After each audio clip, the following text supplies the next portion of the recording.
يعني ليه ما رحتش بقى للنائب العام؟ لا معلش، انا في التقرير الاخير ده عايز افهم هو بيفيد ايه. هذه المستندات بصفه اجماليه بتثبت علاقه الاستاذ حمدين صباحي بهذه الجماعه خارج مصر وداخل مصر ودعمهم داخل مصر.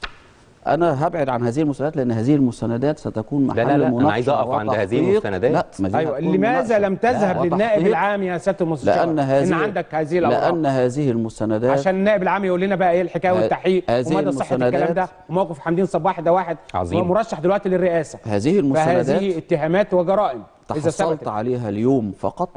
اليوم فقط. دي يا سياده المستشار دي منشوره من اسابيع على النت. لا يا فندم، هذه المستندات تحصلت عليها اليوم فقط. دي موجوده على النت؟ طبعا طلعها على النت. لا اجيبها لك من صفحه العقيد صبري ياسين عشان نبقى بنتكلم بالاسم. تحصلت عليها اليوم فقط، وستكون محل بلاغ للنائب العام وستكون محل بلاغ من الشعب. يعني حضرتك قدمته ولا لسه؟ هذا البرنامج سعادتك حصلت عليها النهارده. ما قدمتوش لسه، اصل انت في اول الكلام قلت انك قدمته فعلا. لا، ده البلاغ الاول الخاص عن بالذمه الماليه والشيكات التي تحصل عليها من فريد خميس وابو العينين، وهذه الشيكات موجوده. ما هقول لحضرتك موجوده عند الاستاذ مرتضى منصور واعلنها على الهواء، ويا ريت يكون الاستاذ مرتضى منصور سمعنا ويقدم لنا ارقام هذه الشيكات ومبالغها. اذا في شيكات ما تروح للنيابه.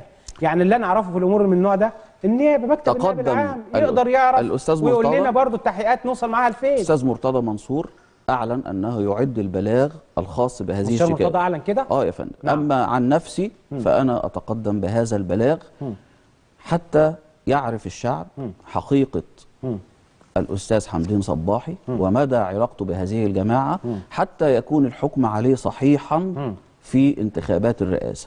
إما أن يختار الشعب رجل ليس له أي تاريخ ضد مصر أو مع هذه الجماعة مثل المشير عبد الفتاح السيسي، أو يغامر مرة أخرى الشعب المصري ويختار رجل عليه حوله علامات استفهام. يجب أن يقدم ما يفيد عكسها حتى يستريح الشعب المصري. حضرتك كمل عشان عندي حاجه ثانيه. الحمد لله. انا عايز ادعو لسياده المستشار تاني بكره الصبح يتوجه بهذه المستندات اللي انا بدعي ان جزء منها مضروب وما عنديش فكره عن الباقي، لكن انا شاهدت عدد كبير منها على صفحه ما اعرفش ده شخص حقيقي ولا وهمي اسمه العقيد صبري ياسين منذ اسابيع، ولم نهتم بالرد عليها لانها لا قيمه لها.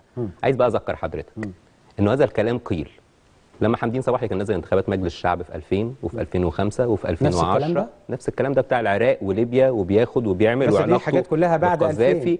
دي بعد 2000. لا، لو حضرتك رجعت للتواريخ هتلاقي حاجه 2009 مثلا. 2009 ولو رجعت لوثيقه مش عارف ايه بتاعه المخابرات بس الليبيه. بس هو كان نزل انتخابات 2009 انتخابات مجلس الشعب 9. لا، انا بقول لك 2010 و2005 يعني كل هذه التواريخ او اغلبها باستثناء 2012 بتاع حركه النهضه التونسيه كلها بلا استثناء موجوده من قبل كده. غريبه انها تطلع دلوقتي. بس الغنوشي رجع بعد يناير 2011. يعني ايوه انا بقول لحضرتك ده باستثناء هذه الوثيقه كلها بتواريخ الباقي كله. ده اولا. ثانيا ده صوره من خبر منشور في المصري اليوم. كنت اتمنى ان انا اقدم لحضرتك الاصل بتاع البلاغ اللي قدم والاصل بتاعه الافاده. في جهاز الكسب غير المشروع ما سمعنا كلام شبه ده في 8/5/2011. الخبر بيقول ايه بقى؟ يبرئ ذمه حمدين الماليه في بلاغ ضد نفسه. قرر المستشار عاصم الجوهر ده في وقتها هو قدم بلاغ كذا فالكسب غير مشروع، لانه كان في كلام شبه ده في الذمه الماليه. ناوي يعمل كده دلوقتي؟ او ده وارد جدا، بس كويس ان سياده المستشار هيوفر علينا الخطوه دي، يقدم هو البلاغ ضدنا والنائب العام يحقق. انا ادعو اي حد عنده مستندات عشان نفصل في صحتها رقم واحد، رغم انه في كثير من هذه المستندات لا، يعني احنا بنتكلم عن ورقتين من ال5 بيتكلموا عن انه في فلوس ومش محدده بقى الفلوس دي وصلت بأنهي طريقه ولحسابه الشخصي والاداء انهي مهمه، ولا وصلت لمؤسسه زي جريده الكرامه ولا مركز اعلام الوطن العربي. عايزين بقى النائب العام يبتلنا في الكلام ده. انا موافق جدا واحييك. ده اولا. ثانيا خلاص هو مش عارف بقى عشان يبدا يشوف بقى الحكايه، ولو ثبت بقى انه الكلام ده كاذب احنا ساعتها هيبقى لنا الحق اتحمل، وان شاء الله يعني ناخد كده في حكم كويس. انا اتحمل. في مساله طب ما ردتش على فريد خميس ما انا هاجي لكله. حاضر. نعم. في مساله بقى انه دول يثبتوا علاقه حمدين صباحي بجماعه الاخوان المسلمين. مش عارف ايه علاقه المخابرات العراقيه والليبيه بجماعه الاخوان المسلمين، خصوصا ان احنا بنتكلم عنهم في عهد صدام حسين والقذافي، يعني مش دلوقتي مثلا فمش فاهم برضو الربط اللي حضرتك عامله ده اللي هو من وحي الخيال في رايي جايبه منين؟ النهضه في حركه النهضه التونسيه الخطاب اللي فيه كله حصل لقاءات بين حمدين صباحي وراشد الغنوشي، واحنا اللي كنا بنعلنها بالمناسبه، لا كنا بنعملها في السر ولا كنا بنخبيها، لان احنا ما عندناش حاجه نخبيها، احنا اللي بنقوله في العلن هو اللي بنعمله. هو راشد اخوان في الجلسات المغلقه. راشد الغنوشي اخوان. وعايز اذكر حضرتك برضو انه حمدين صباحي قابل محمد مرسي وهو رئيس للجمهوريه وقعد معاه وقدم له نصائح، وكان وهو ومع باقي قاده جبهه الانقاذ بعد الاعلان الدستوري رافضين لاي لقاء مع محمد مرسي. كان بتحصل وساطات احيانا من التيار القومي واحيانا من راشد الغنوشي واخرين، وفي كل هذه اللقاءات كنا بنقول نفس خطابنا اللي كنا بنقوله في العلن، اللي هو ايه؟ اللي هو احنا مع ضمانات جديده اذا كان عايز الراجل ده يعدل خطه ويضمن استقلاله عن جماعه الاخوان المسلمين ويصحح الاخطاء والخطايا اللي ارتكبها. ما ينفعش بقى خالص تتصور حضرتك للحظه انه حمدين صباحي بيتحالف مع جماعه الاخوان المسلمين رغم انه كان من الوجوه البارزه اللي وقفت ضدهم من اول الاعلان الدستوري وحتى 30 يونيو، وكان حضور التيار الشعبي واضح جدا. بس يوم 30 ما كانش في الميدان ولا لحد يوم بعد كذا بكره او بعده ان شاء الله هتلاقي على الصفحه الرسميه للتيار الشعبي صور حمدين صباحي وهو على مشارف ميدان التحرير. يوم 30 لا. يوم 30 يوم 30 لا. انا بقول لك اهو. لا حضرتك ما تقوليش، انا اللي بقول لك. لا انا اللي بقول لك بعد يوم 30 واجيب لك شهود. ما الشهود اللي انت هتجيبهم، ما هجيب لك الشاهد اللي كان واخده عنده. طيب. هو والاسره. يبقى اللي يفصل بينا ايه؟ اللي يفصل بينا ايه؟ يا حسام اللي يفصل بينا ايه؟ صديقه حمدين عارف مين اللي خده واسرته وقعدهم كام يوم في مكان معين. مظبوط. طيب حصل طيب. وحمدين صباحي كان موجود على مشارف ميدان التحرير يوم 30 يونيو ولم يتمكن من الدخول للزحام، وفي صور بتقول الكلام ده. لما يتمكن الزحام خلاص. يا ريت بلاش نقول كلام واحنا مش عارفين حقائق. لا ما انا قلت لك اهو، ما انت اكدت انه ما دخلش لم يكن حمدين مقيما في منزله في هذه الفترة. طيب لأنه كان معرض لعمليات أمنية ضده. ده أمر طبيعي جدا وكتير جدا. كنا معرضين وقاعدين بنشتغل. لا يا فندم، هو ما هربش بره البلد. كنا يعني اما ننتقل من مكان لمكان يدخل عليك يقتحموا والمكان هو وما نزل واقفه.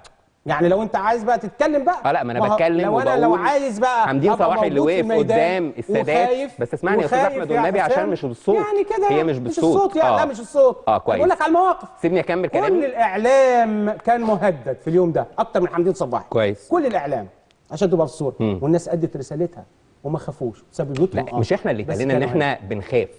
دي اخر حاجه تتقال علينا اما كنا ضد نظام مبارك وبننزل قبل ثوره 25 يناير. انت ضد كل الانظمه. وما كنا ضد سلطه محمد مرسي من قبل الاعلان الدستوري، من قبل ما حد يبدا يتكلم كنا احنا موجودين في جمعه كشف الحساب ومبادرين ليها. وفي 30 يونيو وفي تاسيس حركه تمرد كنا احنا طرف رئيسي داعم. فلما اقول لحضرتك انه حمدين كان موجود في 30 يونيو في الشارع ما ينفعش تقول لي كان خايف. عايزين تهدوا تمرد زي ما قال محمود بدر ان انتوا بتحاولوا تلعبوا لتفكيك تمرد.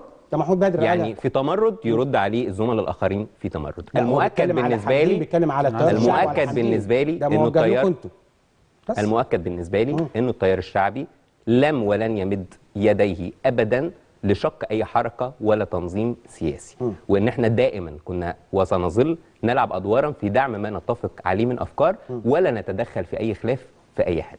مساله تمرد مساله احنا بندعو لانها تحتوى في اطار الخلاف في الراي ووجهات النظر. قبل ما حضرتك تنقل بقى بمناسبه الشيك بتاع الاستاذ محمد فريد خميس اللي الاستاذ مرتضى منصور طلع يتكلم عنه. نعم تبرع الاستاذ محمد فريد خميس بمبلغ 100,000 جنيه بشيك مثبت في الحساب البنكي للاستاذ حمدين صباحي في حملته الانتخابيه ومقدم في تقرير اللي اتقدم للجنه العليا للانتخابات. عشان كده بقول لحضرتك بياخد شيك ليه من نظام مبارك؟ محمد فريد خميس صديق شخصي للاستاذ حمدين. وابو العنين وبالمناسبه وحضرتك مش محسوب على نظام مبارك. انا محسوب على انا رايي ان حضرتك محسوب على نظام مبارك ومع ذلك انا ظاهر معاك. طيب لا لان انا استطيع ان افصل. دايما يا حسام يا حسام مين اتبرع غير فريد خميس؟ لا في عشرات وربما الاف من المواطنين اتبرعوا. رجال الاعمال مين؟ انا هقول لحضرتك حالا.